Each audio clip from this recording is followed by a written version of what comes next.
আল্লাহর নবী বলেছে বাইতুল মকদেসের আবাদ হওয়া, মদিনার ধ্বংস হওয়া, মহাযুদ্ধের শুরু হওয়া, কুস্তুনতুনিয়া বিজয় হওয়া, দাজ্জালের বের হওয়া। কুস্তুনতুনিয়া হচ্ছে আজকের তুরস্কের ইস্তাম্বুলকে আরবিতে বলা হয় কুস্তুনতুনিয়া, ইংরেজিতে বলা হয় কনস্টান্টিনিপল এবং বর্তমান নাম হচ্ছে ইস্তাম্বুল। তুরস্কের রাজধানী, যদিও আগে রাজধানী ছিল, এখন অফিসিয়াল রাজধানী নয়, অফিসিয়াল রাজধানী আঙ্কারা, কিন্তু তারপরও রাজধানীর মতো মান মর্যাদা যেই শহরের, সেটাই হচ্ছে ইস্তাম্বুল, কুস্তুনতুনিয়া, কনস্টান্টিনিপল। রাসূল সাল্লাল্লাহু আলাইহি ওয়াসাল্লাম বলছেন ফায়াফতাতিহুনা কুস্তুনতুনিয়া, ওই যে একদল বিজয়ী হবে রোমানদের উপর, তাদের হাতে আল্লাহ কুস্তুনতুনিয়া, কনস্টান্টিনিপল বিজয় দান করবেন। ফাবাইনামা হুম ইয়ানকাসিমুনাল গানাইম, যখন এই সমস্ত বিজয়ী মুজাহিদরা গনিমতের মাল বন্টন করবে এবং তাদের তরবারি ঝুলানো থাকবে গাছের সাথে, তখন একজন চিৎকার করে বলবে সাহা ফীহিমুশ শাইতান ইন্নাল মাসীহা ক্বাদ খালাফাকুম ফি আহলিকুম, মাসীহুদ দাজ্জাল বের হয়ে গেছে আর তোমাদের বাড়িতে বাড়িতে মাসীহুদ দাজ্জাল প্রবেশ করতেছে। এখন পর্যন্ত ইমাম মাহদী আসেননি, হয়তো এনাদের মধ্যেই ইমাম মাহদী থেকে থাকতে পারেন, তবে তিনি যে ইমাম মাহদী তা এখনও প্রকাশিত আকারে জনগণের সামনে স্পষ্ট হয়নি। হবে কখন? দাজ্জাল বের হওয়ার পরে এবং সালাতের দামেস্কের মসজিদে সালাতের পরে, যেটার বর্ণনা রাসূল সাল্লাল্লাহু আলাইহি সাল্লাম দিচ্ছেন। ফায়াখরুজুন ওয়া যালিকা বাতিল, শয়তানের এই মিথ্যা কথা শুনে তারা তরবারি নিয়ে দৌড়ে এগিয়ে যাবে কোথায়? মাসীহুদ দাজ্জাল, তার বিরুদ্ধে যুদ্ধ করার জন্য। ফাইদা জাউ শাম, তারা আস্তে আস্তে দেমাস্কে চলে আসবে। দেমাস্কের মসজিদে তারা কাতারবদ্ধ হয়ে সালাতের জন্য দাঁড়াবে। ইদা উকিমাতিস সালাত, যখন সালাতের ইকামত দেওয়া হবে, ফায়ানজিলু ঈসা ইবনু মারিয়াম, তখন আসমান থেকে ঈসা ইবনু মারিয়াম অবতীর্ণ হবেন। ফাআম্মাহুম ফাইদা রাআহু আদুউল্লাহ যাবা কামা ইয়াযুবুল মিলহ ফিল মা, ঈসা ইবনু মারিয়াম অবতীর্ণ হবেন ওই মসজিদে এবং তারপরে মুসলমানেরা দাজ্জালের বিরুদ্ধে যুদ্ধ করার জন্য রওনা দিবে এবং মসজিদে আকসার পাশে, জেরুজালেমের পাশে লুদ নামক বাবুল লুদ নামক দরজায় ঈসা আলাইহিস সালাতু ওয়াস সালামকে দেখে মাসীহুদ দাজ্জাল লবণ যেভাবে পানিতে দিলে গলে যায় সেভাবে গলতে থাকবে এবং তার গলে শেষ হওয়ার আগেই রাসূল সাল্লাল্লাহু আলাইহি ওয়াসাল্লাম বলছেন ফালাউ তারাকাহু লানযাব হাত্তা ইয়ানহালিক, যদি ঈসা ইবনু মারিয়াম তাকে ওই অবস্থায় রেখে দিতেন তাহলে সে গলে ধ্বংস হয়ে যেত। হাত্তা ইয়াহলিক ওয়ালাকিন ইয়াকতুলুহুল্লাহ বিয়াদিহি ফায়ুরিহিম দামাহু ফি হারবাতিহি, কিন্তু আল্লাহ সুবহানাহু ওয়া তাআলা চান যে ঈসা ইবনু মারিয়ামের মাধ্যমে সে নিহত হোক, এই জন্য ঈসা ইবনু মারিয়াম তাকে হত্যা করবেন এবং দাজ্জালের রক্ত জনগণকে দেখাবেন। সম্মানিত উপস্থিতি, আরেকটি ব্যতিক্রম ধর্মী হাদিস, সেই হাদিসটা বলে আমরা আমাদের সংক্ষিপ্ত ব্যাখ্যার দিকে এগিয়ে যাব ইনশাআল্লাহ। আবু হুরায়রা রাদিয়াল্লাহু তাআলা আনহু থেকে বর্ণিত, তিনি বলেন রাসূল সাল্লাল্লাহু আলাইহি ওয়াসাল্লাম বলছেন সামি'তুম বিমাদিনাতিন জানিবুম মিনহা ফিল বার ওয়া জানিবুম মিনহা ফিল বাহর, তোমরা একটি শহরের কথা শুনেছ যেই শহরের এক সাইডে সমুদ্র এবং আরেক সাইডে মাটি। রাসূলুল্লাহ সাল্লাল্লাহু আলাইহি ওয়াসাল্লামের উত্তরে সাহাবীগণ বললেন জি আমরা শুনেছি। রাসূল সাল্লাল্লাহু আলাইহি ওয়াসাল্লাম বলছেন লা তাকুমুস সাআহ হাত্তা ইয়াগজুহা ৭০ আলফাম মিন বনি ইসহাক, ততক্ষণ পর্যন্ত কিয়ামত হবে না যতক্ষণ না বানু ইসহাকের ৭০,০০০ মানুষ তাদের বিরুদ্ধে যুদ্ধ না করছে। আর তারা সেই দিন যুদ্ধ করবে ওই শহর বিজয়ের জন্য, আর ওই শহর বিজয়ের জন্য ফালাম ইউকাতিলু বিসালাহ, কোনো অস্ত্রপাতি লাগবে না ওই শহর বিজয় করতে। ওয়ালাম ইয়ারমু বিসাহমিন, কোনো তীর নিক্ষেপ করা লাগবে না ওই শহর বিজয় করতে। ক্বালু লা ইলাহা ইল্লাল্লাহু আল্লাহু আকবার, তারা শুধু আল্লাহু আকবার ধ্বনি দিবে, তাকবীর ধ্বনি দিবে। ফায়াসকুতু আহাদু জানিবাইহা, ওই শহরের একটি প্রাচীর ধসে পড়ে যাবে। তারপরে দ্বিতীয়বার যখন তারা তাকবীর ধ্বনি দিবে তখন শহরের আরেকটি প্রাচীর ধসে পড়ে যাবে। তারা তৃতীয়বার যখন তাকবীর ধ্বনি দিবে তখন শহরের আরেকটি প্রাচীর ধসে পড়ে যাবে। ফাইফাররাজুলাহুম ফায়াদখুলুহা, তারা বিজয়ী বেশে ওই শহরে প্রবেশ করবে। ফায়াগনামু ফাবাইনাহুমা ইয়াকতাসিমুনাল মাগানিম, যেই মুহূর্তে তারা বিজয়ী বেশে শহরে প্রবেশ করবে আর গনিমতের মাল বন্টন করবে, তখন শয়তান চিৎকার করে বলবে, তোমাদের ঘরে দাজ্জাল প্রবেশ করে গেছে। সম্মানিত উপস্থিতি, পরপর আমরা 4টা হাদিস দেখলাম। এই 4টা হাদিস এক একজন এক একভাবে ব্যাখ্যা করতে পারে। আমি আগেও বলেছি যে যতদিন এই জিনিসগুলো না ঘটবে ততদিন এই জিনিসগুলোর প্রকৃত ব্যাখ্যা কেউ জানবে না। কিন্তু আমার কাছে সংক্ষিপ্তভাবে যেটা মনে হয়েছে যে উমরান ও বাইতুল মাকদেস আবাদ হওয়া, কেউ কেউ ব্যাখ্যা করে এই যুগের যে বাইতুল মাকদেস আবাদ হওয়া মানে ইহুদিরাই জেরুজালেম দখল করে নিবে এবং সেখানে বিশাল রাজধানী প্রতিষ্ঠা করবে। প্রতিষ্ঠা করার মাধ্যমে সে এটা পৃথিবীর একটি জাঁকজমকপূর্ণ একটা বিশাল বড় শহর, লন্ডন দুবাইয়ের মতো একটা বড় শহরে পরিণত হয়ে যাবে জেরুজালেম, যেটা থাকবে তাদের হাতে, আমাদের হাতে নয়। কেউ বলেছেন এটা। আর আমার কাছে সংক্ষিপ্তভাবে মনে হয়েছে যে উমরান ও বাইতুল মাকদেস আবাদ হওয়া মানে মুসলমানদের হাতেই বাইতুল মাকদেস থাকবে এবং মুসলমানেরাই বাইতুল মাকদেস বিজয় করবে এবং সেখানে সালাত সিয়াম সকল কিছু বাস্তবায়ন হবে এবং বাইতুল মাকদেস মুসলমানদের হাতে আগেই বিজয় হবে, তথা যে ঘটনাগুলো পরবর্তীতে সংঘটিত হচ্ছে সেগুলোর আগেই মুসলমানদের হাতে বাইতুল মাকদেস থাকবে। কখন থাকবে আল্লাহ সুবহানাহু ওয়া তাআলা ভালো জানেন। এবং বাইতুল মাকদেসের বিজয় হওয়া মানে মদিনার ধ্বংস হওয়া কি? হয়তো মদিনা অনাবাদ হয়ে যেতে পারে, মদিনার যে শান শওকত সেই শান শওকতে কমতি আসতে পারে, যে কোনো কারণে আসতে পারে। যেহেতু মুসলমানেরা বাইতুল মাকদেস ফিরে পেয়েছে সেহেতু বাইতুল মাকদেস কেন্দ্রিক মুসলমানদের নতুন কিছু তৈরি হতে পারে।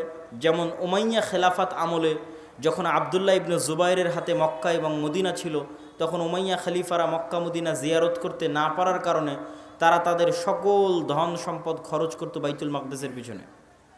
তথা এই মসজিদকে কেন্দ্র করে মুসলমানদের একটা ব্যস্ততা, শহর বন্দর সকল কিছু গড়ে উঠবে এই শহরকে কেন্দ্র করে এবং মদিনা অনাবাদ হয়ে যাবে।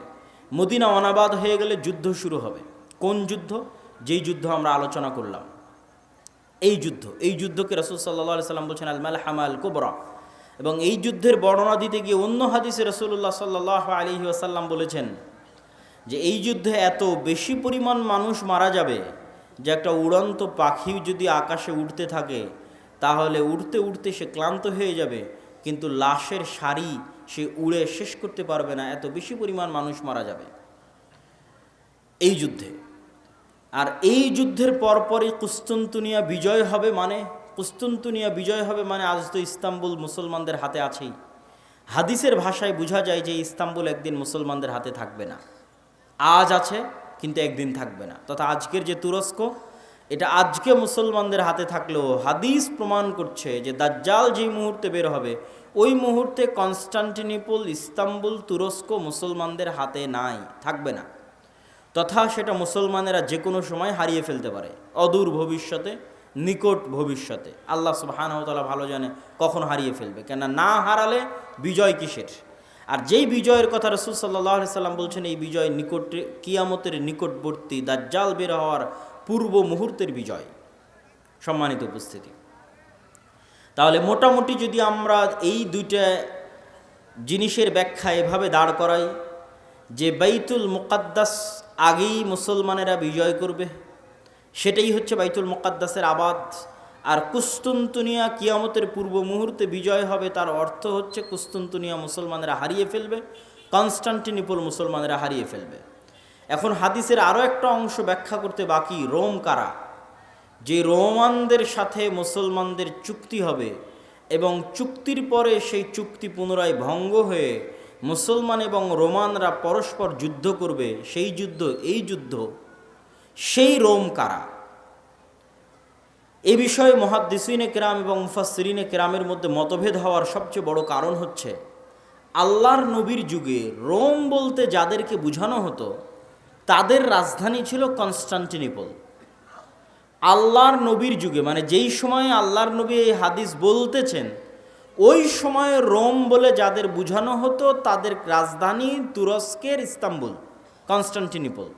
এবং মুসলমানেরা এটা কোনোদিনই বিজয় করতে পারেনি। মুসলমানেরা এটা বিজয় করেছে অনেক পরে, আজ থেকে 500 অথবা 600 বছর আগে। উসমানীয় খেলাফত আমলে মুসলমানেরা বিজয় করেছে, না উমাইয়া খেলাফত আমলে, না আব্বাসী খেলাফত আমলে কোনোদিন বিজয় হয়নি। ক্রুসেডের যুদ্ধ হয়েছে, তখনও মুসলমানরা ইস্তাম্বুল বিজয় করতে পারেনি। মঙ্গোলীয়রা মুসলমানদের বাগদাদে হত্যা করেছে, তখন মুসলমানরা ইস্তাম্বুল বিজয় করতে পারেনি। তারও পরে মুসলমানরা ইস্তাম্বুল বিজয় করেছে 1400 খ্রিস্টাব্দের দিকে, মুহাম্মদ আল ফাতেহ। তো এই জন্য রাসূল সাল্লাল্লাহু আলাইহি ওয়াসাল্লাম যখন রোম শব্দ বলতেছেন হাদিসে মদিনায়, তখন রোম মানে বর্তমান তুরস্কের কনস্টান্টিনোপল, ইস্তাম্বুল। আর তৎকালীন এই রোমে যারা বসবাস করত তারা হচ্ছে অর্থোডক্স খ্রিস্টান। আর আজকে ইতালির যারা রোম, ইতালির রাজধানী রোম, ইউরোপের যারা খ্রিস্টান, আমেরিকার যারা খ্রিস্টান, তারা হচ্ছে ক্যাথলিক খ্রিস্টান। এবং তাদের মধ্যে বিশ্বাসগত এবং আকীদাগত পার্থক্য আছে অনেক বিষয়ে, পদ এবং পদবীগত পার্থক্য আছে, কৃষ্টি কালচার, সামাজিক আচার ব্যবহারগত পার্থক্য আছে। তাহলে রোম বলতে আমরা যদি তৎকালীন রোম ধরি, তথা অর্থোডক্স খ্রিস্টানদের হাতে যখন কনস্টান্টিনোপল ছিল, সেই অর্থোডক্স খ্রিস্টানেরা এখন বসবাস করে রাশিয়ায়। রাশিয়া এবং ইউক্রেনের যুদ্ধের অন্যতম একটা কারণ হচ্ছে ইউক্রেনে ইউরোপিয়ান এবং আমেরিকানেরা ক্যাথলিক খ্রিস্টানের চর্চা বাড়াচ্ছিল, যেটা রাশিয়া কখনোই চায় না যে তার আশেপাশের কোনো দেশে ক্যাথলিক খ্রিস্টানের চর্চা বাড়ুক, কেননা তারা মানে অর্থোডক্স খ্রিস্টান। এবং আমার এর উপর বিস্তারিত ভিডিও আছে ইতিসাম টিভিতে, রাশিয়া এবং ইউক্রেনের উপর, যেখানে এই পয়েন্টে আরও বিস্তারিত ইন ডিটেইলস আলোচনা করা আছে। তাহলে আল্লাহর নবীর যুগের রোম যদি ধর্মীয় দৃষ্টিকোণ থেকে তাদের পরিচয় দেখি, যে আল্লাহর নবী যেই সময়ে হাদিস বলছেন ওই সময়ে রোম বলতে কাদের বোঝা হতো, তাহলে কনস্টান্টিনোপলে যে অর্থোডক্স খ্রিস্টানেরা ছিল তাদেরকে বোঝানো হতো। তারা আজ কোথায় আছে? তারা আজ রাশিয়াতে আছে। এবং রাশিয়া যে যুদ্ধগুলো লড়ে, সেই যুদ্ধগুলোর পিছনে অনেক ধর্মীয় কারণ আছে, যেটাও আমি আমার ওই ভিডিওতে স্পষ্ট আকারে ডকুমেন্টারি আকারে দেখিয়েছি, যে এই যুদ্ধগুলো শুধু বাহ্যিক কোনো কারণে লড়াই করা হয় না, বরং ধর্মীয় কারণে লড়াই করা হয়। যেমন আজকে ইসরায়েল এবং ফিলিস্তিনের যুদ্ধে ইসরায়েল যে যুদ্ধ করতেছে, এটা শুধু বাহ্যিক কোনো কারণ নয়, বরং এর পিছনে ধর্মীয় কারণ আছে, সেটাও বলবো বক্তব্যের শেষের দিকে ইনশাআল্লাহ। আর যদি বলি যে না, তারা নয়, তাহলে ইতালির রাজধানী যে রোম, ইতালির রাজধানী রোম মানে আজকের ইউরোপ, আজকের আমেরিকা, যারা আমাদের বিরুদ্ধে ক্রুসেডের যুদ্ধ করার জন্য এসেছিল কয়েক শতাব্দী আগে, বাইতুল মুকাদ্দাস খ্রিস্টানেরা দখল করেছিল, সুলতান সালাহুদ্দিন আইয়ুবী বিজয় করেছিলেন, সেই ক্রুসেডাররা, তাদের সাথে মুসলমানদের চুক্তি হবে, তৃতীয় কোনো পক্ষের বিরুদ্ধে মুসলমানেরা তাদেরকে সাথে করে নিয়ে যুদ্ধ করবে, সেই যুদ্ধে রোমানরা আর মুসলমানেরা বিজয়ী হবে। তারপরে রোমানদের একজন বলবে এই ক্রুশের কারণে বিজয়ী হয়েছিলাম, এক মুসলমান উঠে ভেঙে দিবে, তখন আবার তারা পরস্পর মুখোমুখি দাঁড়িয়ে যাবে। আর এই যুদ্ধ হচ্ছে মালহামা, যেটা সিরিয়াতে হবে। আজকের যে ফিলিস্তিন, আজকের যে ইসরায়েল, এগুলোও সিরিয়া, আজকের যে জর্ডান, এগুলোও সিরিয়া, সেই যুদ্ধ হবে সিরিয়াতে। আর ওই যুদ্ধে মুসলমানদের হেডকোয়ার্টার হবে গোতা নামক জায়গায়, যে গোতা নামক জায়গাটি হচ্ছে সিরিয়ার রাজধানী দামেস্ক থেকে অনতি দূরে। আর সেই যুদ্ধে রোমানদের হেডকোয়ার্টার হবে আমাক এবং দাবেক নামক জায়গায়, যা বর্তমান সিরিয়া এবং তুরস্কের সীমান্তবর্তী অঞ্চলে এখনও সেই নামে সেই জায়গা পরিচিত এবং জানা যায়। সম্মানিত উপস্থিতি, আজকে দাজ্জালের যে লম্বা হাদিস আছে, সেই লম্বা হাদিস থেকেও দুই একটা পয়েন্ট বলে এই মাটি, এই অঞ্চলের গুরুত্ব বোঝানোর আজকের এই পর্বের আলোচনার আমরা শেষের দিকে চলে যাব ইনশাআল্লাহ। দাজ্জালের হাদিস আপনারা সকলেই জানেন, কিন্তু সেই হাদিসে যে জায়গাগুলোর কথা দাজ্জাল বলেছে, আমরা সেটাই একটু সংক্ষিপ্তভাবে তুলে ধরব। আপনারা তামিম আদ-দারি রাদিয়াল্লাহু তাআলা আনহুর বিখ্যাত হাদিস, যদি শ্রদ্ধেয় শায়েখ আব্দুর রাজ্জাক বিন ইউসুফ তার বক্তব্য শুনে থাকেন, তাহলে শুনতে আরও মজা লাগবে। এগুলোর কথা বলে ওই জায়গাগুলো কি এবং কোথায়। তো তামিম আদ-দারি রাদিয়াল্লাহু তাআলা আনহু, তারা নৌকা নিয়ে সফরে বের হয়েছিলেন, 1 মাস সমুদ্রের মধ্যে ঘুরপাক খেতে থেকেছেন, ঘুরপাক খেতে খেতে যখন একটা দ্বীপে গিয়ে ঠেকেছেন, সেই দ্বীপে তাদের সাথে দাজ্জালের সাক্ষাৎ হয়েছে। দাজ্জালের সাক্ষাৎ হওয়ার আগেও একটা বড় অদ্ভুত জন্তু সেখানে দায়িত্ব পালন করছিল। সেই অদ্ভুত জন্তু নিজেকে পরিচয় দিয়েছে যে আমি হচ্ছি গোয়েন্দা, আনাল জাসসাসা। তারপরে সেই অদ্ভুত জন্তু তাদেরকে বলেছে, তোমরা যার কাছে এসেছো তিনি এই দিকে আছে, এগিয়ে যাও। সেখান থেকে এবার আমি আপনাদেরকে এখান থেকে পড়ে শোনাচ্ছি যে ওখানে দাজ্জাল কি বলছে এবং সেই জায়গাগুলো কোথায়। দাজ্জাল বলছে, জিজ্ঞেস করছে, আসআলুকুম আন নাখলিহা আন নাখলে বাইসান আখবিরুনি আন নাখলে বাইসান। বাইসান নামক খেজুর বাগান সম্পর্কে আমাকে তোমরা সংবাদ দাও। কুলনা আন আইয়ি শানিহা তাস্তাখবির। বাইসান নামক খেজুরের বাগান সম্পর্কে তুমি কি জানতে চাও? তখন দাজ্জাল উত্তরে বলছে, আসআলুকুম আন নাখলিহা। বাইসান নামক খেজুর বাগানে এখন খেজুর হয় কিনা এ বিষয়ে আমাকে জানাও। হাল ইউসমির আমলা। তখন ওই তামিম আদ-দারি রাদিয়াল্লাহু তাআলা আনহু এবং তার সাথে যারা গেছে তারা উত্তরে বললেন, কুলনা নাআম, এখনো সেখানে খেজুর হয়। তখন দাজ্জাল উত্তরে বলছে, আমা ইন্নাহু ইউশিকু আল্লা তুসমির। জেনে রাখো অচিরেই সেই বাইসান নামক খেজুর বাগানে খেজুর হবে না। ক্বালা আখবিরুনি আন বুহায়রা আত-তাবারিয়া। তোমরা আমাকে বুহায়রা আত-তাবারিয়া, তাবারিয়া লেক, তাবারিয়া খাল সম্পর্কে জানাও। কুলনা আন আইয়ি শানিহা তাস্তাখবির। তাবারিয়া খাল সম্পর্কে তোমাকে কি বলবো? ক্বালা হাল ফিহা মা। সেখানে কি পানি আছে? তখন উত্তরে বলছে, হিয়া কাসীরাতুল মা, অনেক বেশি পানি আছে। ক্বালা আমা ইন্নামা ইউশিকু আন ইয়াযহাব। জেনে রাখো অচিরেই সেই খালে পানি থাকবে না। ক্বালা আখবিরুনি আন আইনি যুগার। আইনে যুগার সম্পর্কে আমাকে জানাও। ক্বালু আন আইয়ি শানিন তাস্তাখবির। তুমি আইনে যোগার সম্পর্কে কি জানতে চাও? বলে, আইনে যোগারে কি এখনো পানি আছে? সেখান থেকে কি মানুষজন পানি নিয়ে চাষাবাদ করে? তখন আমরা বললাম, হ্যাঁ, হিয়া কাসীরাতুল মা, এখনো মানুষ সেখান থেকে পানি নিয়ে চাষাবাদ করে। তখন সে উত্তরে বলল, অচিরেই সেখানে পানি থাকবে না। তখন বলছে, আখবিরুনি আন নাবিয়্যিল উম্মিয়িন। উম্মিয়িনদের নাবী সম্পর্কে আমাকে জানাও। অশিক্ষিত মূর্খ যারা লেখা জানে না, পড়া জানে না, তাদের জন্য যে নবী প্রেরণ করা হয়েছে সেই নবী সম্পর্কে আমাকে জানাও। এই মর্মে কথা সামনের দিকে আগাতে থাকলো। সম্মানিত উপস্থিতি, এখানে তিনটা জায়গার কথা বলেছে দাজ্জাল। আশ্চর্যজনক হলেও সত্য যে আজকের পৃথিবীতে এই তিনটি জায়গায়, তন্মধ্যে বাইসান নামক খেজুরের বাগান এবং যোগার নামক ঝর্ণা, এই তিনটাকে এক্সাক্ট চিহ্নিত করা খুব কঠিন হয়ে যায়।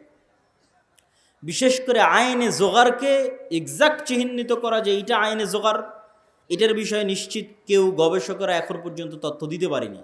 কিন্তু বাইসান খেজুরের বাগান সম্পর্কে মোটামুটি ধারণা পাওয়া যায় যে এই খেজুরের বাগান হচ্ছে বাইসান খেজুরের বাগান।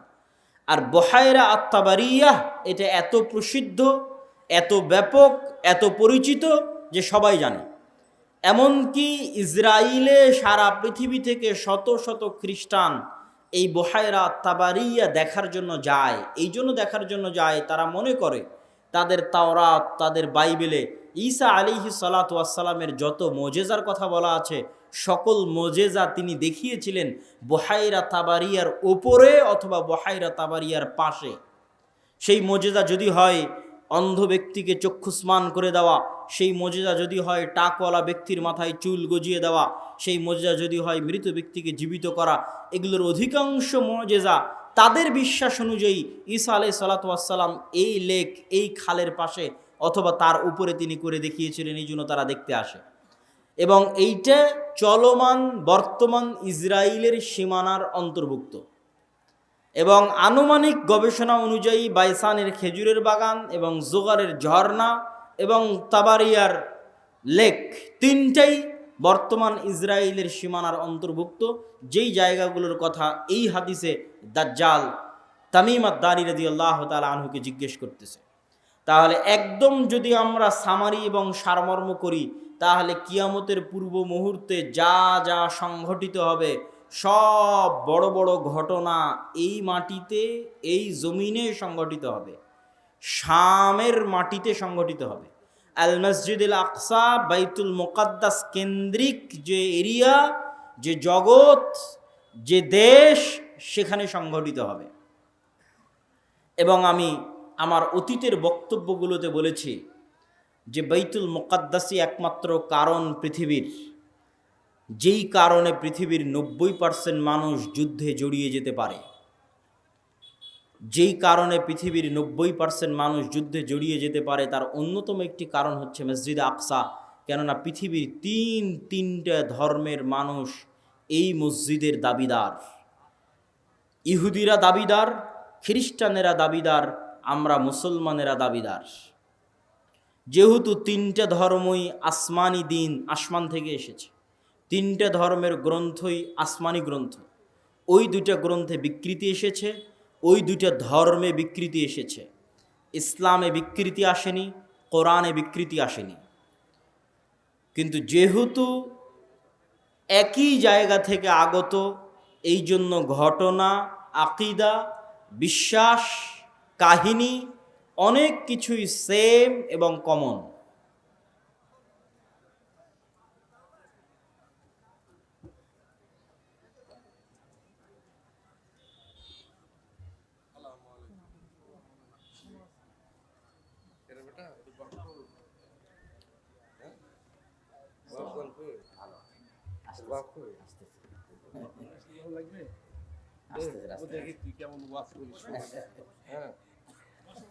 তো সম্মানিত উপস্থিতি, আমরা যে বিষয়ে আলোচনা করছিলাম যে বর্তমান মসজিদে আকসা এবং বর্তমান বাইতুল মুকাদ্দাস পৃথিবীর তিনটা ধর্মের নিকটে পবিত্র স্থান। আর এই পবিত্র স্থান হওয়ার কারণ হচ্ছে এই তিনটা ধর্মই আব্রাহামিক রিলিজিয়ান, সেমেটিক রিলিজিয়ান। এই তিনটা ধর্মই মিল্লাতে ইব্রাহিমের দাবিদার, তথা ইব্রাহিম আলাইহিস সালাতু ওয়াস সালামের হিস্ট্রি, ইতিহাসের সাথে কানেক্টেড। আর সেমেটিক রিলিজিয়ান মানে নূহ আলাইহিস সালাতু ওয়াস সালামের 3 সন্তান তার সাথে নৌকায় উঠেছিলেন। একজনের নাম ইয়াফেস, একজনের নাম হাম, আর একজনের নাম সাম। ইয়াফেসের বংশধরেরা হচ্ছে সাদা চামড়া, ইউরোপ, আমেরিকা, রাশিয়া। সামের বংশধরেরা হচ্ছে সেমেটিক তথা মেটে, শ্যামা, হালকা সাদা, হালকা শ্যামা, হালকা মেটে। India, Pakistan, Bangladesh, Saudi, Kuwait, Qatar, Bahrain, এরা হচ্ছে সামের বংশধর। হাম হচ্ছে আফ্রিকান, টোটাল আফ্রিকান এরিয়া হচ্ছে নূহ আলাইহিস সালামের সন্তান হামের বংশধর। তো পৃথিবীতে আল্লাহ যত নবী পাঠিয়েছেন সকল নবী সামের বংশে পাঠিয়েছেন। সামের বংশে ইব্রাহিম আলাইহিস সালাতু ওয়াস সালাম। এই জন্য একটা মজার জিনিস, যারা অনলাইনে আমাদের দেখছেন তারা মনে রাখতে পারেন যে কালার ডিসক্রিমিনেশনের শিকার যারা হন ইউরোপ এবং আমেরিকায়, গায়ের রঙের কারণে ডিসক্রিমিনেশনের শিকার হওয়া, বৈষম্যের শিকার হওয়া, কেননা তাদের মধ্যে একটা আভিজাত্য বোধ কাজ করে যে আমি হচ্ছি সাদা চামড়ার, আর এশিয়া থেকে যারা এসেছে তারা সাদা চামড়ার নয়। আপনি দীর্ঘদিন থাকলে এই জিনিসটা ভিতর থেকে অনুভব করতে পারবেন, এই বৈষম্য। তো এইটা আপনারা মজার জিনিস জেনে রাখতে পারেন যে ইউরোপ, আমেরিকা তারা যতই সাদা চামড়ার হোক, তারা যেই নবীকে সম্মান করে, শ্রদ্ধা করে, সেই নবী সাদা চামড়ার ছিলেন না। মানে ঈসা আলাইহিস সালাতু ওয়াস সালাম, ঈসা আলাইহিস সালাতু ওয়াস সালামের গায়ের রং আর আমার নবী মুহাম্মদ সাল্লাল্লাহু আলাইহি ওয়াসাল্লামের গায়ের রং এক। মানে শ্যামা, মেটে, সাদা চামড়ার সাদা নয়। তথা গোটা ইউরোপ এবং আমেরিকার মানুষ যেই নবীর অনুসারী, যেই নবীর মূর্তি তাদের গির্জায় বানিয়ে রেখেছে, যেই নবীর মা মারিয়াম আলাইহা সালাতু ওয়াস সালামের মূর্তি তাদের গির্জায় বানিয়ে রেখেছে, তারা কেউই সাদা চামড়ার ছিলেন না। এই জন্য বলেছি সেমেটিক রিলিজিয়ান। তথা আল্লাহ সুবহানাহু তাআলা সামের বংশে সকল নবী দিয়েছে, ইব্রাহিমের বংশে পরবর্তী সকল নবী পাঠিয়েছে। পৃথিবীর তিনটে ধর্ম ইব্রাহিম আলাইহিস সালাতু ওয়াস সালামের মিল্লাতের দাবিদার। এর কিছু কমন উদাহরণ আপনাকে দিই। ইব্রাহিম আলাইহিস সালাতু ওয়াস সালামকে আমরা বলি ইব্রাহিম, তারা বলে আব্রাহাম। ইব্রাহিম আলাইহিস সালাতু ওয়াস সালামের ছেলে ইসহাককে আমরা বলি ইসহাক, তারা বলে আইজ্যাক, আইজ্যাক নিউটন। যিনি আইজ্যাক তিনি ইসহাক। ইসহাক আলাইহিস সালাতু ওয়াস সালামের ছেলেকে আমরা বলি ইয়াকুব আলাইহিস সালাতু ওয়াস সালাম, তারা বলে জ্যাকব। যিনি জ্যাকব তিনি ইয়াকুব। ইয়াকুব আলাইহিস সালাতু ওয়াস সালামের ছেলে ইউসুফ আলাইহিস সালাতু ওয়াস সালামকে আমরা বলি ইউসুফ, তারা বলে জোসেফ। সেন্ট জোসেফ স্কুল মানে Hazrat Yusuf school, there is no difference, কোনো পার্থক্য নাই। যদি আপনি বলেন সেন্ট জোসেফ স্কুল, তাহলে ওরা আপনি যে ইউসুফকে জানেন তাকে উদ্দেশ্য করছে, যে হজরত ইউসুফ আলাইহিস সালাতু ওয়াস সালাম স্কুল। এভাবে আমরা যাকে বলছি দাউদ আলাইহিস সালাতু ওয়াস সালাম, তারা তাকে বলছে ডেভিড। জাস্ট নামের উচ্চারণের পার্থক্য, কিন্তু ঘটনার মধ্যে মিল আছে। আমরা বলছি নূহ, তারা বলছে নোয়াহ। ঘটনার বর্ণনা ধারা বিবরণীতে কিছুটা পার্থক্য আছে, কিন্তু মূল ঘটনাগুলো একই। তথা আদম এবং হাওয়ার যে ঘটনা কোরআনে বর্ণনা করা আছে, কাছাকাছি ঘটনা,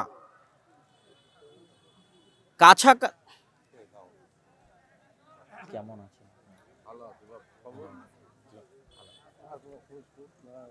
অনেকদিন দেখা সাক্ষাৎ, বাইরে গেছিলাম তো ইংল্যান্ডে, ওখান থেকে মাস্টার্স করে আসলাম। 1 বছরে একটা মাস্টার্স করে আসলাম ইংল্যান্ড থেকে। জি, ইসলামিক ব্যাংকের উপর, ইসলামিক ব্যাংকিং সিস্টেম। এই তানজিল ভাই, আব্বুকে ডেকে নিয়ে আসেন, নিয়ে আসতেছেন? হ্যাঁ বলতেছি, বক্তব্য শেষের দিকে চলে যাচ্ছে, দেখেন। হ্যাঁ হ্যাঁ বলবো ইনশাল্লাহ, আমি বুঝাবো, বক্তব্যের মধ্যে বলবো।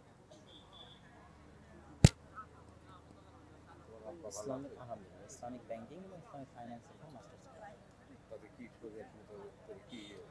আমার বুঝে তো মনে হয় না সেটা সব ভালো। ইসলামী ব্যাংকে টাকা লিয়া তো দেখি কি করে হাত আপনার পরে।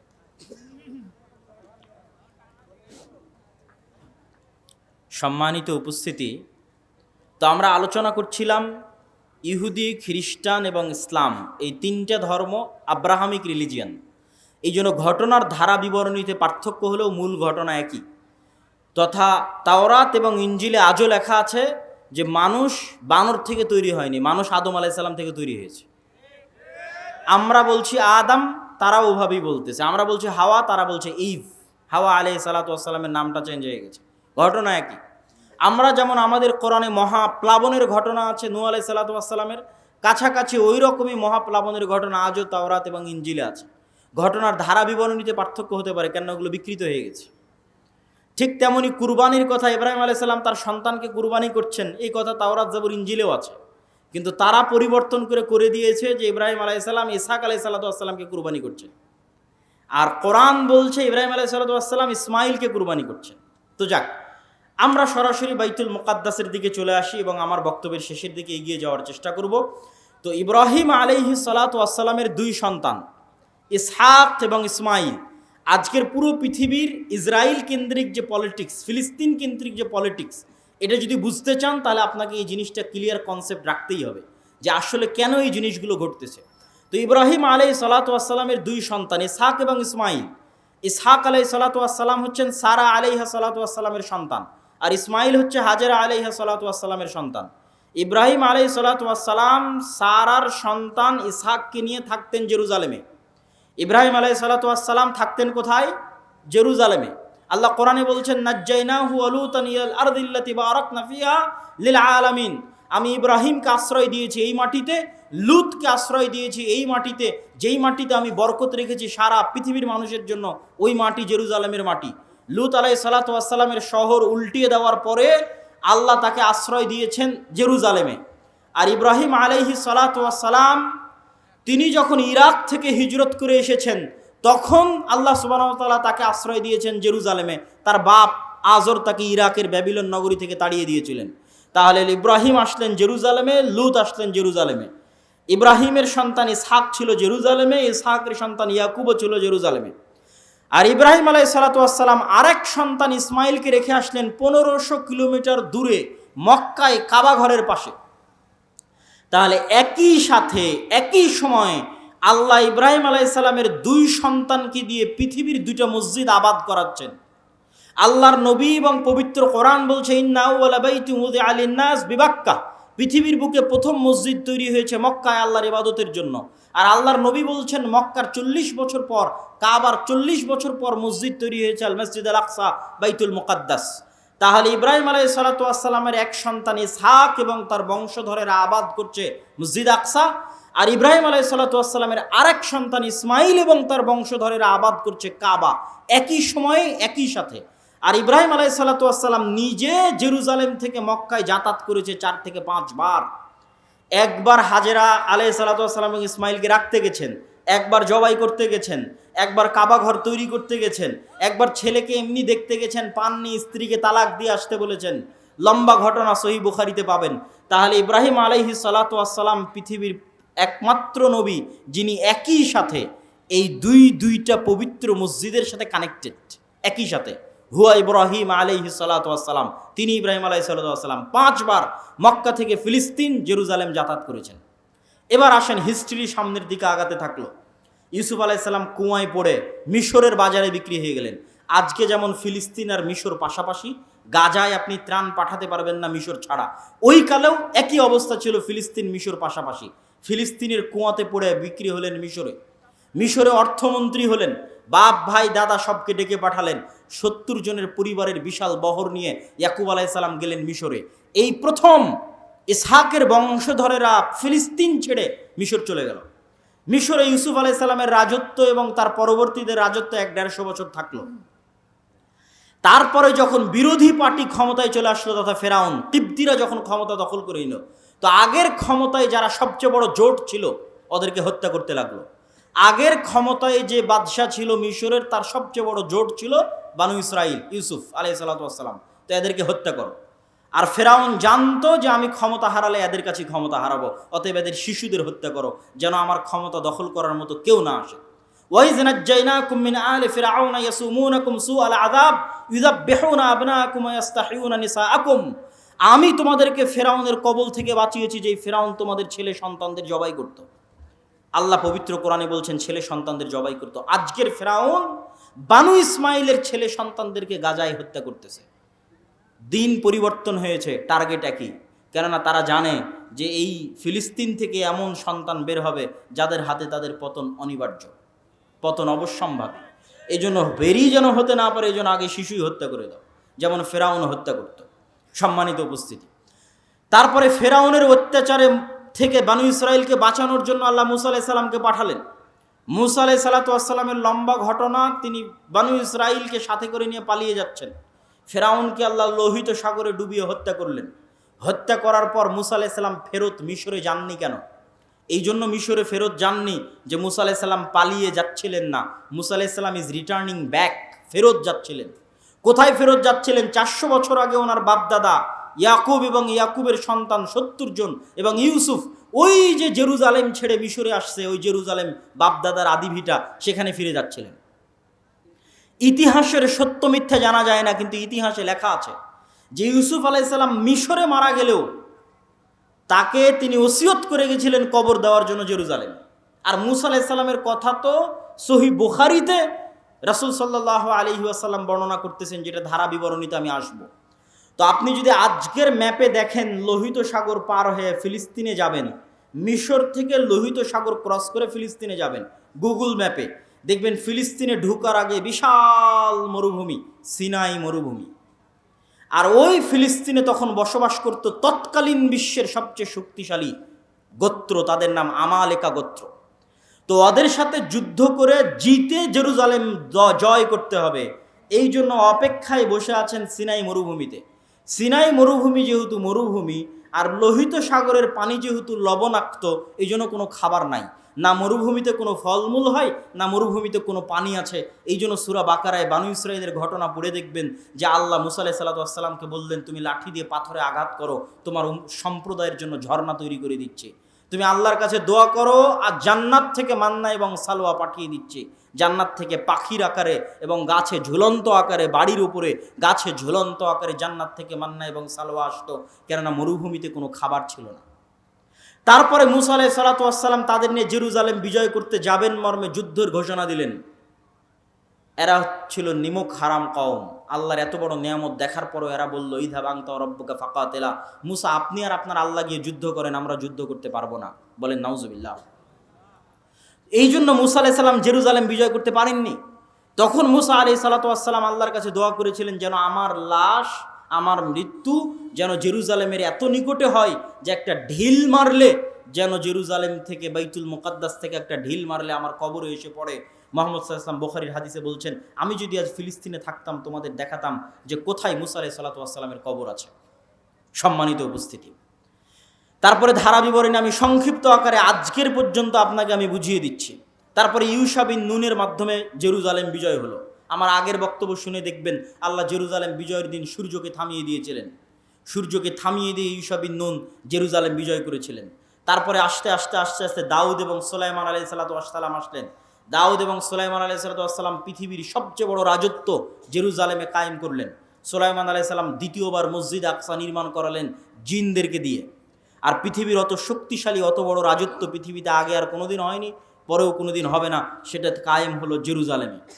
তারপরে দাউদ এবং সুলাইমানের পরে আস্তে আস্তে চলে আসলেন ঈসা আলাইহিস সালাতু ওয়াস সালাম। ঈসা আলাইহিস সালাতু ওয়াস সালামের মা মারিয়াম কোন মসজিদের খাদেম ছিলেন? মসজিদ আকসার খাদেম ছিলেন। ঈসা আলাইহিস সালাতু ওয়াস সালাম কোন শহরে জন্ম নিয়েছেন? এই জেরুজালেম, এই নগরীতে জন্ম নিয়েছেন। এই জন্যই তো আপনি খ্রিস্টানদের যদি বলেন তোমাদের গোটা দুনিয়া দিয়ে দিব, ইউরোপ আমেরিকা, জেরুজালেম দিব না, তাহলে হবে না।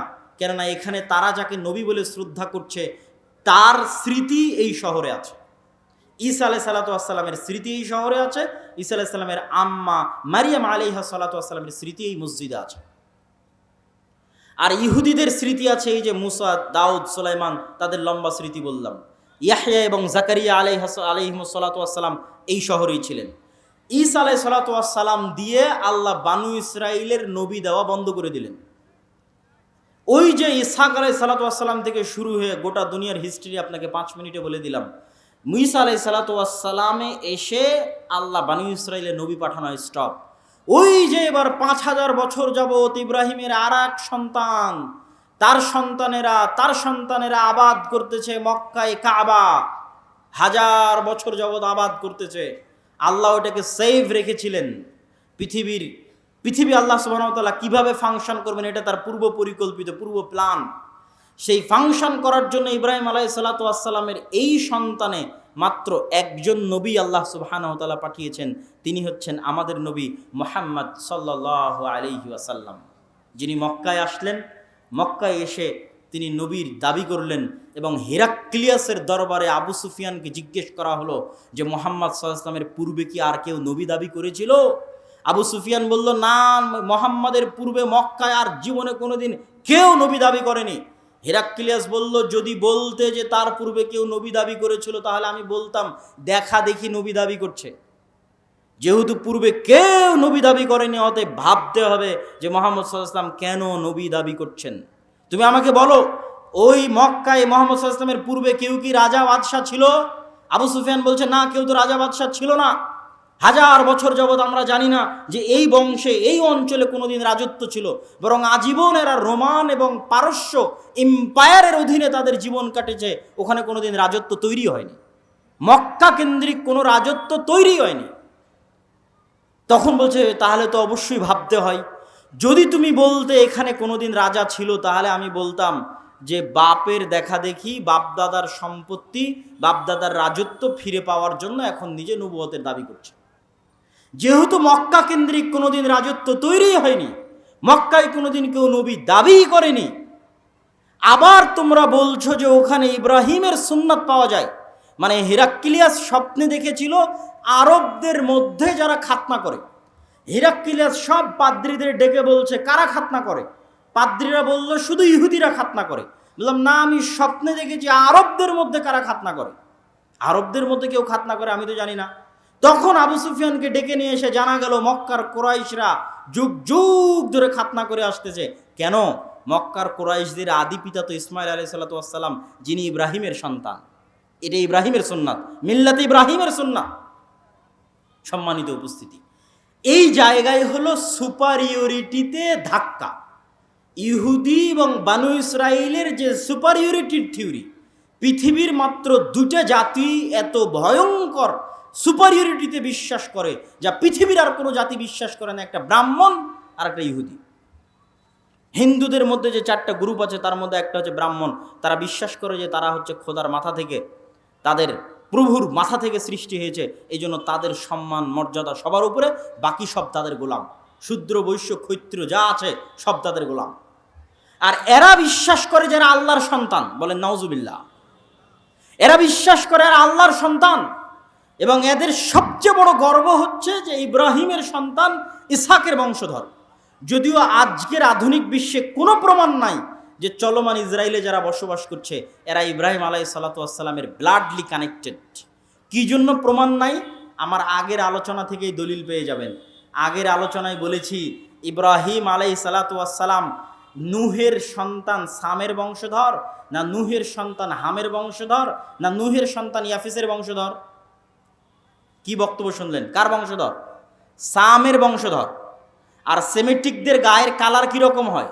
সেমেটিকদের গায়ের কালার হচ্ছে মেটে, শ্যামা, সাদা চামড়া তো ইয়াফেস। তাহলে ইউরোপ এবং আমেরিকার গায়ের চামড়া, গায়ের কালার নিয়ে এসে ফিলিস্তিনে বসে দাবি করবা যে তুমি ইসহাক আলাইহিসসালামের বংশধর, ইয়াকুব আলাইহিসসালামের বংশধর, দিস ইজ ইম্পসিবল। এটা হতেই পারে না, অসম্ভব। অন্তত গায়ের চামড়ায় তো মিলতে হবে, গায়ের রঙে তো মিলতে হবে। এই জন্য কোনো ঐতিহাসিক ডকুমেন্ট নাই যে তারা তার সন্তান, কিন্তু দাবি করে। তো ওই দাবির ভিত্তিতে আমরা আলোচনা করতেছি যে তাদের যে সুপারিয়রিটি থিওরি, যে আমরা আল্লাহর সন্তান এবং আমরা ইব্রাহিম আলাইহিসসালামের অমুক সন্তানের পরবর্তী বংশধর, এই জন্য আমাদের জন্য দয়া, আমাদের জন্য রহমত, আর বাকি পৃথিবীর সব গোলাম। সবকে যদি আমরা মেরে হত্যা করি তবুও কোনো পাপ হবে না। ভাই, এটা বিশ্বাস করে, আল্লাহর কসম করে বলছে এটা বিশ্বাস করে, না হলে এত নিষ্ঠুর হওয়া মানুষের জন্য সম্ভব নয়। আপনি যখন বিশ্বাস করবেন যে এই সমস্ত মানুষকে হত্যা করলে আমার গুনাহ হবে না, তখনই আপনি এত নিষ্ঠুর হতে পারবেন। যে গত 10 দিনে আপনি 9-10,000 মানুষকে হত্যা করছেন, কিন্তু আপনার অন্তর কাঁপে না। কেন কাঁপে না? আপনি তো বিশ্বাসই করেন না যে গুনাহ হবে। ওই যে সুপারিয়রিটি থিওরি, সারা পৃথিবীর সব মানুষকে যদি হত্যা করে দেওয়া হয় তবুও তাদের দৃষ্টিতে তারা গুনাহগার হবে না, কেন? তারা হচ্ছে আল্লাহর সন্তান আর বাকি সব হচ্ছে গোলাম। এই হচ্ছে তাদের বিশ্বাস। এই সুপারিয়রিটি থিওরিতে সবচেয়ে বড় ধাক্কা দিয়েছে মোহাম্মদ সাল্লাল্লাহু আলাইহি ওয়াসাল্লাম। কেন? মোহাম্মদ সাল্লাল্লাহু আলাইহি ওয়াসাল্লামও বললেন আমি ইব্রাহিমের বংশধর। কথা কি আমার বুঝতে পারছেন? মোহাম্মদ সাল্লাল্লাহু আলাইহি ওয়াসাল্লাম ইব্রাহিমের সন্তান ইসমাইলের বংশধর, বানু ইসমাইল। আর তারাও জানতো যে আরবে শেষ নবী আসবে। এই জন্য ঈসা আলাইহিস সালামের মৃত্যুর পরে অনেক ইহুদি মদিনায় চলে গেছিল। বানু কুরাইজা, বানু কায়নুকা, বানু নাজির সবগুলো চলে গেছিল মদিনায়। তারা অপেক্ষা করছিল তাদের মধ্যে শেষ নবী আসবে, আরবে আসবে, তাদের বংশে আসবে।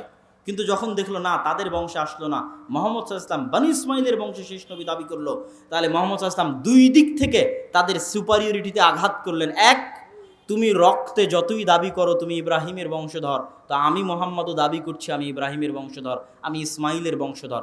অতএব রক্তে আমার উপর তোমার কোনো প্রাধান্য আর থাকলো না, শেষ। আমার উপর তোমার প্রাধান্য রক্তে থাকলো না, এই জিনিসটা তারা বুঝে গেল। এবং তারা এটাও বুঝে গেল যে মুহাম্মদ সাল্লাল্লাহু আলাইহি ওয়াসাল্লামের কওমের জন্য আল্লাহর পক্ষ থেকে তাদের কিতাবে বর্ণিত যত ওয়াদা, যত রহমত, যত বরকত, সব রহমত, সব বরকত এবার মুহাম্মদ সাল্লাল্লাহু আলাইহি ওয়াসাল্লাম এবং তার উম্মতের জন্য আসবে। এই জন্য তাদের পৃথিবীতে সবচেয়ে বড় শত্রু হচ্ছে ইসলাম এবং মুসলমানেরা। দুইটা কারণে। অন্যদেরকে তো ওরা বিশ্বাসই করে না যারা ইব্রাহিমের বংশধর। অন্তত তাদের কিতাবে তো ইব্রাহিমের আর এক সন্তান ইসমাইলের নাম লেখা আছে, যে ইব্রাহিমের আর এক সন্তান ইসমাইল। এবং তারা এটা বিশ্বাস করে যে আরবরা হচ্ছে ইসমাইলের বংশধর। এই জন্য এটা হলো তাদের সবচেয়ে বড় ভয়ের কারণ, যে তাদের সুপারিয়রিটি থিওরিতে আঘাত করেছে ইসলাম এবং মুসলমানেরা। সম্মানিত উপস্থিতি, আজকের এই জেরুজালেমে যে ভয়াবহ অবস্থা তৈরি হয়েছে, এই ভয়াবহ অবস্থার পিছনে কারণ কি? আগের যুগের অনেক ইতিহাস আমি অন্য বক্তব্যে আলোচনা করেছি। আজকের এই ভয়াবহ অবস্থা তৈরি হওয়ার পিছনে কারণ আমার ছোট্ট গবেষণায় ঔপনিবেশিক শাসনামল, কলোনিয়াল সিস্টেম, আরবিতে বলে ইস্তেমার।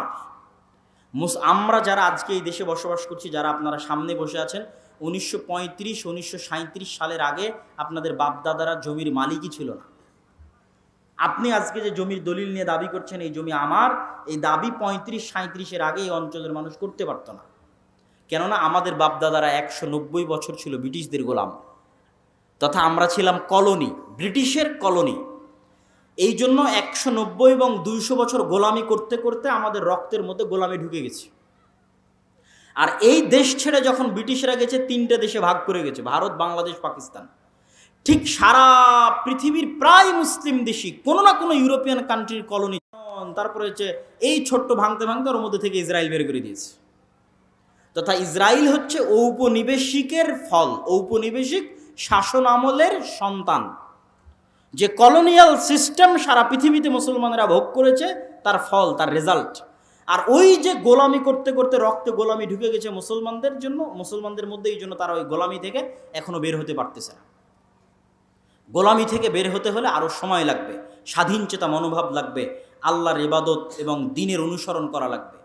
দ্বীনের অনুসরণ, আপনি বলতেছেন আপনি মসজিদ আকসা বিজয় করবেন, বাইতুল মুকাদ্দাস বিজয় করবেন, আপনি যে দেখেন তো একটা ইহুদি পরিবারের ছেলে মেয়ে কী করে, আর আজকে যারা এখানে বসে আছে এরা কী করে? আজকে যারা যে সমস্ত এখানে যুবক বসে আছে এদের মধ্যে কয়জন মদখোর, জুয়াখোর, ফ্রি ফায়ার পাবজি নিয়ে ব্যস্ত? আর ইহুদির কয়টা সন্তান ফ্রি ফায়ার পাবজি আর মদ আর জুয়া নিয়ে ব্যস্ত? আমার চ্যালেঞ্জ থাকলো আপনি যান, খুঁজেন।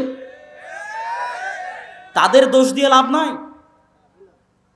আল্লাহ সুবহানাহু ওয়া তাআলা আমাদেরকে আযাব হিসেবে, শাস্তি হিসেবে মসজিদ আকসায় যেতে দেয় না। এই কষ্ট আমার এবং আপনার অন্তরে থাকতে হবে। যেই মসজিদের 2 রাকাত সালাত অন্য মসজিদের 1000 সালাতের চেয়ে উত্তম, পৃথিবীর যে তিনটা মসজিদ, ইসলামের সবচেয়ে পবিত্রতম মসজিদ, যার জন্য সফর করা, যার জন্য যাওয়া উত্তম, উচিত, যেই মসজিদগুলোতে সালাতের বিশেষ ফজিলত রয়েছে, সেই 3টা মসজিদের একটা মসজিদ, মসজিদ আকসা, আমরা যেতে পারি না। এটা আল্লাহ আমাদেরকে বঞ্চিত করে রেখেছে আমাদের কর্মফলের কারণে, আমাদের আমলের কারণে। সম্মানিত উপস্থিতি, আপনি ইহুদি পল্লীতে যান, ইহুদি পল্লীতে গিয়ে দেখেন তারা কিভাবে চলে, কিভাবে চলাফেরা করে, দেখে আসেন। তারা পৃথিবীর মানুষকে বলবে তোমরা সুদ নিয়ে ব্যস্ত থাকো, ওরা নিজেরা পরস্পরে সুদ খাবে না। তারা পৃথিবীর মানুষের পিছনে কোটি কোটি টাকা ব্যয় করবে যে তোমরা মদ, গাঞ্জা, জুয়া এগুলো নিয়ে ব্যস্ত থাকো, ওরা নিজেরা জীবনে কোনোদিন মদ, গাঞ্জা, জুয়া নিয়ে ব্যস্ত থাকবে না। টাকার বিষয়ে সবচেয়ে কৃপণ, টাকা কেমনে জমা করতে হয়, অনর্থক অপচয় খরচ না করে টাকা কেমনে জমা করতে হয়, পৃথিবীর সবচেয়ে বড় বড় মাল্টি বিলিয়নার হচ্ছে তারা। কেন? তারা ওইভাবেই তাদের সন্তান সন্ততিকে বড় করেছে। হ্যাঁ, তাদের উপর আল্লাহর গজব এবং আযাব আসবে, কিন্তু আল্লাহ সুবহানাহু ওয়া তাআলা বিধর্মীদের দিয়েই মুসলমানদেরকে আযাব এবং শাস্তি দিয়ে থাকেন। তারও দলিল কোরআন এবং হাদিসে আছে, যেটা আমি আমার অন্য বক্তব্যে বিস্তারিত আলোচনা করেছি, আজকে সময় নাই। সেহেতু আমরা একটা আযাব এবং গজবের মধ্যে দিয়ে যাচ্ছি আমাদের আমলের কারণে। আমাদের অন্তরে ব্যথা থাকতে হবে যে আমরা হজ এবং উমরা করতে গেলেও, মক্কা মদিনায় গেলেও মসজিদ আকসায় যেতে পারি না। আজ থেকে 100 বছর আগে, গত 1300 বছর এমন কোনো মুসলমান নাই যারা হজ উমরা করতে গেছে আর মসজিদ আকসায় যায়নি। হজের ট্রিপ মানেই মসজিদ আকসাহের ট্রিপ হবে। সম্মানিত উপস্থিতি, এই জন্য সুলতান সালাহুদ্দিন আইয়ুবী শপথ করেছিলেন, যতদিন আল্লাহ তার 3টা মসজিদের একটা মসজিদকে খ্রিস্টানদের কবল থেকে মুক্ত না করবে, ততদিন সুলতান সালাহুদ্দিন আইয়ুবী আল্লাহর আরেক মসজিদ মক্কা এবং মসজিদে নববী জিয়ারতের জন্য যাবে না।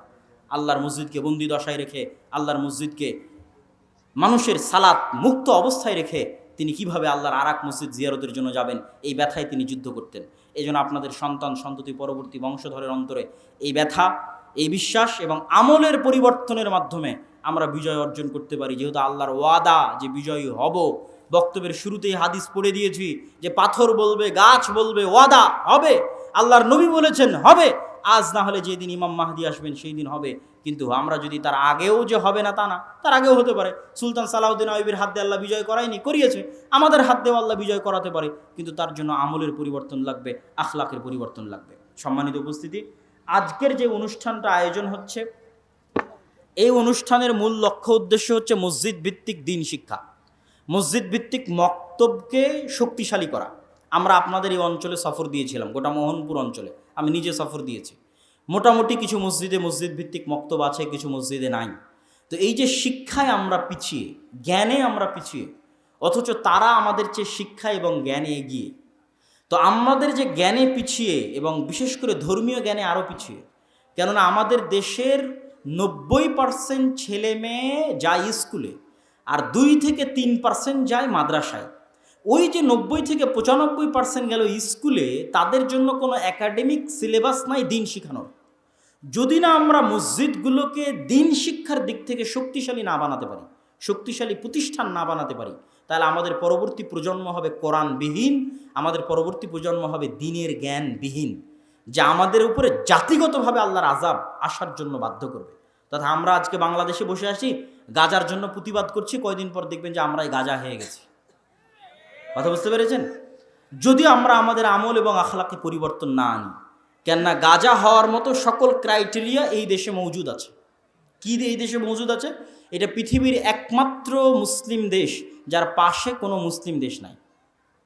তথা এটা যদি কোনোদিন গাজা হয় তাহলে গাজার চাইতে ভয়ঙ্কর পরিবেশ তৈরি হবে, কেননা গাজার পাশে অন্তত মিশর তো আছে, মাটির তল দিয়ে খুঁড়ে মিশর থেকে তারা ত্রাণ এবং পণ্য এনে কোনো মতে বাঁচতে পারতেছে। কিন্তু আপনার দেশ যেই দিন গাজা হয়ে যাবে সেই দিন আপনার এখানে ত্রাণ পাঠানোরও কেউ থাকবে না। এই জন্য বাঁচার রাস্তা কি? যদি এই দেশের স্বাধীনতা এবং সার্বভৌমত্ব রক্ষা করতে চান, দিন এবং আমলে ফিরে আসতে হবে, পরবর্তী প্রজন্মদের কাছে বেসিক দিনের জ্ঞান দিতে হবে। তার জন্য মসজিদে টাইলস এবং এসির আগে মক্তব চালু করতে হবে। আমি এমনও মসজিদ সফর করেছি যেই মসজিদে টাইলস আছে, এসি আছে, আমি রাগ করে বলেছি মসজিদে মক্তব নাই। আমি রাগ করে বলেছি আপনারা টাইলসগুলো খুলে বাজারে বিক্রি করেন, এসিটা খুলে বাজারে বিক্রি করেন, তো মসজিদে মক্তব চালু করেন। আমাদের মুসলমানদের কনসেপ্ট দেখেন, আমাদের যারা আরব বিশ্বের বড় বড় দেশ তাদের কনসেপ্ট দেখেন, পর্যটন আর বিনোদন। আর পাশে ইসরায়েলকে দেখেন, শিক্ষা জ্ঞান। আমাদেরকে দেখেন, আমরা হচ্ছে এসি টাইলস, শিক্ষা জ্ঞানের কোনো গুরুত্ব নয়। তাহলে আমরা যদি গোলাম না হই, কারা পৃথিবীতে গোলাম থাকবে? সম্মানিত উপস্থিতি, এই জন্য আজকে আপনারা যারা এখানে উপস্থিত হয়েছেন প্রত্যেকেই আজকের এই প্রোগ্রামগুলো আমরা যেগুলো করছি, আর দাওয়া ইলাল্লাহর অধীনে এটার মূল লক্ষ্যই হচ্ছে মসজিদগুলোতে মক্তব শিক্ষা চাঙ্গা করা, মজবুত করা। তো আপনারা যারা এখানে বিভিন্ন অঞ্চল, বিভিন্ন এলাকা থেকে উপস্থিত হয়েছেন, আপনাদের যে মসজিদগুলোতে মক্তব আছে আমাদের সিলেবাস নিয়ে যাবেন। সালাফি কনফারেন্স রাজশাহী 23 ও 24 নভেম্বর, আল জামিয়া সালাফিয়া ডাঙ্গিপাড়া পবা রাজশাহীতে আসবেন। আপনাদের মক্তবের জন্য সিলেবাস নিয়ে যাবেন, উন্নত মানের সিলেবাস। এবং মক্তবগুলোকে কেন্দ্রীয়ভাবে সেন্ট্রালি ম্যানেজমেন্ট করার জন্য আমাদের পক্ষ থেকে সার্বিক সুযোগ সুবিধা আপনাদেরকে দেওয়া হবে। আর যদি কোনো মসজিদে মক্তব বন্ধ থাকে, সেটাকে চালু করার জন্য কি কি উদ্যোগ নেওয়া যায় সেটার জন্য আপনারা যোগাযোগ করতে পারেন। কিন্তু যে মসজিদগুলোতে চালু আছে তারা দ্রুত গতিতে চেষ্টা করেন আমাদের সাথে সম্পৃক্ত হয়ে ওই মসজিদগুলোর ইমামদেরকে শিক্ষাগত ট্রেনিং দেওয়ার মাধ্যমে এবং ওই মসজিদের সিলেবাসের মান বাড়ানোর মাধ্যমে ওইটাকে একটা প্রতিষ্ঠানে রূপান্তর করা। মসজিদেই থাকবে, মসজিদের মধ্যেই থাকবে, কিন্তু ফাংশন করবে প্রতিষ্ঠানের মতো, যাতে আমরা পরবর্তী প্রজন্মদের কাছে দিনের সঠিক জ্ঞান পৌঁছে দিতে পারি। আর দাওয়া ইলাল্লাহ এই উদ্যোগ নিয়ে আমরা ইতিমধ্যে বাংলাদেশের 4টে জেলার 126টা মসজিদ সফর করেছি, 250-এর অধিক মসজিদে মক্তব উদ্বোধন করেছি। অতএব আপনাদের কাছে উদাত্ত আহ্বান থাকবে এই প্রজেক্টের সাথে আপনারা সম্পৃক্ত হন। যে মসজিদে মক্তব আছে সেই মক্তবকে চাঙ্গা করার জন্য আমাদের সিলেবাস নেন, আমাদের ট্রেনিং নেন, আমাদের ম্যানেজমেন্ট সিস্টেম নেন। যেই মসজিদে মক্তব নাই সেখানে চালু করার জন্য আমাদের ডাকেন, আমরা সফর দিই, বক্তব্য দিই, চালু করার জন্য সহযোগিতা করি। আর আজকের এই অনুষ্ঠান এবং এখানেও যে মক্তবগুলো পরিচালিত হয় মোহনপুর এবং বাগমারায়, সেই মক্তবগুলোর উন্নয়নের লক্ষ্যে, তাদের সহযোগিতার লক্ষ্যে আমাদের আজকের এই অনুষ্ঠান। অতএব আপনারা এই প্রজেক্টে দান করার চেষ্টা করবেন, সহযোগিতা করার চেষ্টা করবেন। আপনাদের একটা টাকার মাধ্যমেও যদি মুসলমানের একটা সন্তানও কোরআন শিখে, আলিফের একটা অক্ষর শিখে, তো আপনি কবরে চলে গেছেন, 500 বছর হয়ে যাবে, 1000 বছর হয়ে যাবে, কিন্তু আপনার নেকির দরজা বন্ধ হবে না ইনশাআল্লাহ। যেমন আজকে আমরা মাগরিব এবং ইশার সালাত যারা পড়েছি, মাগরিব এবং ইশার সালাতে আমরা যে সূরা ফাতিহা পড়েছি, আমাকে যিনি শিখিয়েছিলেন তিনিও নেকি পেয়েছে। তার আগে আল্লাহর নবী পর্যন্ত যতজন আমার কাছে এই সূরা ফাতিহা পৌঁছানোর জন্য কাজ করেছে, সবাই আমার এই সূরা ফাতিহা পড়ার নেকি পেয়েছে। বলেন আল্লাহু আকবার। অতএব এই নেকি থেকে বঞ্চিত হবেন না। আমি দায়িত্বশীল এবং স্বেচ্ছাসেবক ভাই যারা আছে তাদেরকে বলবো, আপনারা ভিতরে প্রবেশ করেন। আর আমার বক্তব্যের পরে সম্মানিত এমপি মহোদয়, যিনি আজকের আমাদের প্রধান অতিথি, তিনি আপনাদের সামনে আলোচনা করবেন। তারপরে আমাদের শ্রদ্ধেয় ওস্তাদ শেখ আব্দুর রাজ্জাক বিন ইউসুফ হাফিজাউল্লাহ, তিনিও আপনাদের সামনে আলোচনা পেশ করবেন ইনশাআল্লাহ। কই স্বেচ্ছাসেবক ভাইয়েরা? তানজিল ভাই, স্বেচ্ছাসেবকরা নাই? জি, স্বেচ্ছাসেবক ভাইয়েরা আপনারা ভিতরে যান। আপনারা কেউই না, এখনই করুক। আপনারা কেউই এই দান থেকে মুক্ত থাকবেন না, দান থেকে বিরত থাকবেন না।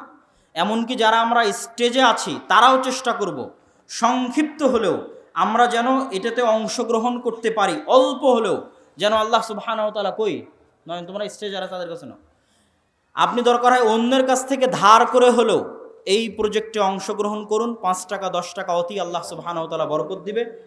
এবং আমরা আল্লাহ সুবহানাহু ওয়া তাআলার কাছে দোয়া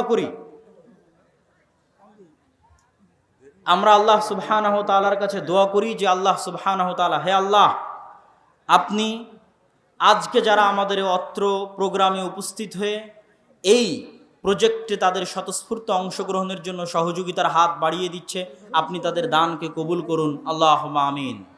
এবং আমাদের ফিলিস্তিনের হ্যাঁ দিব। আচ্ছা আমাদের ওকে ওকে ওকে শেষ করে দিচ্ছি।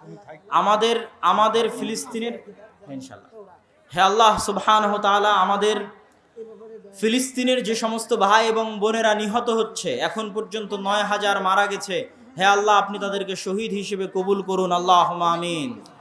হে আল্লাহ, গাজার মুসলমানদের উপর পৃথিবীর স্মরণকালের ভয়াবহ যে অত্যাচার, যে জুলুম চলতেছে, আপনি তাদের উপর থেকে সেই জুলুম, সেই অত্যাচার উঠিয়ে নিন, আল্লাহুম্মা আমিন। হে আল্লাহ, ইন্নাকা আলা কুল্লি শাইইন কাদির, আপনি আপনার শক্তি, আপনি আপনার ক্ষমতা, আপনি আপনার সাহায্য সহযোগিতা মুসলমানদের জন্য পাঠিয়ে দিন, আল্লাহুম্মা আমিন। হে আল্লাহ, আপনি আমাদের জন্য সুলতান আন নাসিরা, এমন একজন শাসক পাঠান যেই শাসকের হাত দিয়ে আমরা পুনরায় মসজিদে আকসা, বাইতুল মুকাদ্দাস বিজয় করতে পারবো, আল্লাহুম্মা আমিন। হে আল্লাহ, আজকে যারা এই দানে অংশগ্রহণ করছে, আপনি তাদের এই দানকে কবুল করুন, আল্লাহুম্মা আমিন। আমাদের যারা পূর্বে মারা গেছে তাদের কবরকে প্রশস্ত করে দিন, আল্লাহুম্মা আমিন। আপনারা কেউই এই দান থেকে বিরত থাকবেন না। স্টেজে যারা